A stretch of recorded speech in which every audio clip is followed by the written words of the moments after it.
نحمده ونصلي على رسوله الكريم اما بعد فاعوذ بالله من الشيطان الرجيم بسم الله الرحمن الرحيم رب اشرح لي صدري ويسر لي امري واحلل عقدة من لساني يفقهوا قولي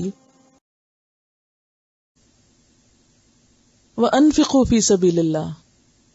اب آپ دیکھیے، چاہے حج پہ جانے کا وقت ہو یا جہاد پہ جانے کا، کس چیز کی ضرورت ہوتی ہے؟ مال کی.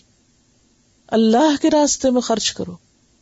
انفقوا فی سبیل اللہ، خرچ کرو اللہ کے راستے میں، کیونکہ اس کے بغیر بہت سے کام ہو نہیں سکتے. حضرت ابو ایوب رضی اللہ تعالیٰ عنہ فرماتے ہیں، ابو ایوب انصاری، کہ یہ آیت ہمارے بارے میں نازل ہوئی، انصار کے بارے میں. جب اللہ نے اسلام کو عزت دی اور اس کے بہت مددگار ہو گئے، مضبوط ہو گئے مسلمان، تو ہم نے حضور صلی اللہ علیہ وسلم سے علیحدگی میں، یعنی آپ کے علاوہ خود مل جل کے ایک دوسرے کو کہا، بلا شبہ ہمارے مال خرچ ہو گئے. یہ جو جمع پونجی تھی یہ مسلمانوں کے یہاں آنے کے بعد اور پھر ایک کے بعد ایک جنگ کے بعد ہماری تو معاشیات تباہ ہو گئیں.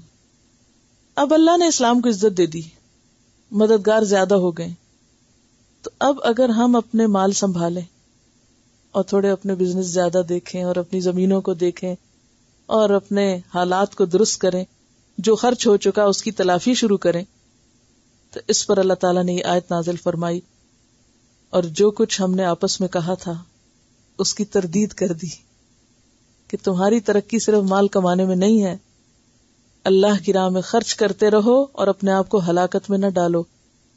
جس دن تمہاری توجہ اللہ کے دین سے ہٹ کے مال کی طرف ہو گئی، مال پرائرٹی بن گیا، تو پھر تباہی کی طرف چل پڑو گے. تو ہلاکت سے مراد یہاں کیا ہے؟ وَلَا تُلْقُوا بِأَيْدِيكُمْ إِلَى التَّهْلُكَةِ، اپنے آپ کو ہلاکت میں نہ ڈالو، یعنی اپنے مالوں کی محبت میں اور مال کمانے کے پیچھے لگ کر اپنا مشن نہ بھولو. آج بھی آپ دیکھیں تو مسلمانوں کی مشکل کیا ہے؟ دنیا کی ہرس میں حلال حرام کی پرواہ چھوڑ دی، زیادہ کی اور کثرت کی طلب میں اپنے مقصد اور مشن کو بھول گئے اور صرف مال کے پیچھے یا مال کمانے کے پیچھے پڑ گئے. اس میں نمازیں جاتی ہیں تو جائیں، اس میں زکوٰۃ نہیں دی جاتی تو نہ صحیح، کچھ بھی، یعنی کسی بھی اعتبار سے اگر آپ دیکھیں تو اس میں آپ دیکھیں کہ کسی بھی اعتبار سے جب مسلمان اپنے مقصد وجود کو بھولتے ہیں. یاد رکھیے آیات کس کانٹیکٹ سے شروع ہوئی تھی، مرکزی نقطہ کیا تھا، یہ سب حکم کس کو دیے جا رہے ہیں؟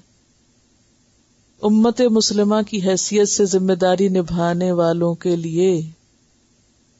یاد ہے وہاں سے ٹرن ہوا تھا نا چیپٹر، پیچھے بنی اسرائیل کی بات تھی نا، ان پہ زوال کیوں آیا؟ اسی وجہ سے. اور اب مسلمانوں کی تربیت کی جا رہی ہے. بھولنا نہیں اس پورے پارے میں آپ نے اس پوائنٹ کو، کہ یہ سارے احکامات کس کے لیے ہیں؟ مسلمانوں کے لیے. اسی لیے یا ایھا الذین آمنوا کہہ کے بہت سے حکم دیے گئے. تربیت امت مسلمہ ہے یہاں. جن لوگوں کو امام بنایا گیا ان کو اب بتایا جا رہا ہے کہ کس چیز میں تمہاری بڑائی ہے، کس چیز میں تمہاری عزت ہے. فرمایا انفقوا فی سبیل اللہ، اللہ کے راستے میں خرچ کرو.